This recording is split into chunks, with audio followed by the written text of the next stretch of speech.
Qu'est-ce qui s'est passé exactement? Depuis 2021, le centre opérationnel des pompiers du Doubs a une botte secrète.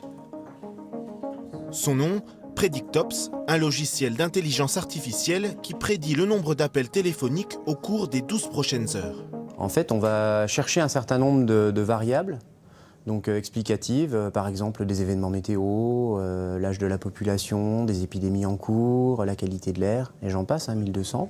Et on va corréler ça au passé à tous les appels qu'on a reçus, par exemple. On a les variables pour un futur proche et on fait une sorte de calcul en croix. L'IA, elle est là pour faire ce calcul en croix, c'est-à-dire qu'elle va corréler des choses qu'une intelligence humaine ne peut pas faire.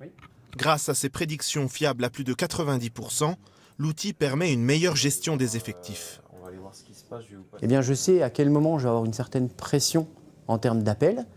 Il faut que j'ai du monde en salle à ces moments-là. Et donc, je peux organiser ma journée en fonction de cette pression.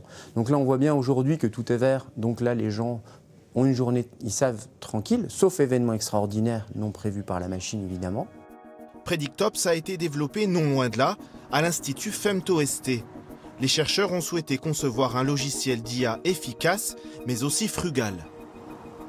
On peut dire que l'IA frugale, c'est concevoir des intelligences artificielles qui sont économes en termes d'énergie et en termes de coût. Les modèles qui sont utilisés pour Predictops sont, entre guillemets, des petits modèles qui n'ont pas besoin d'une forte puissance de calcul. Ces modèles sont beaucoup moins gourmands en puissance de calcul que ChatGPT. Donc ils vont pouvoir être, ils sont en l'occurrence là, ils sont exécutés sur des serveurs de taille tout à fait raisonnable et donc une consommation énergétique qui est également raisonnable. En 2024, les centres de données qui permettent aux différents logiciels de fonctionner représentaient 1,5% de la consommation électrique mondiale. D'ici à 2030, ce sera 2 fois plus, selon l'Agence internationale de l'énergie. Cela entraînera une hausse des émissions de gaz à effet de serre. Alors à FemtoST, on cherche des solutions. Dans ce laboratoire, une équipe travaille depuis 10 ans sur un nouveau procédé. Donc l'intelligence artificielle, ça, c'est à base de quelque chose qu'on appelle un réseau neuronal. C'est un peu inspiré sur notre réseau neuronal biologique. Donc il y a des neurones, il y a beaucoup de communication entre les neurones.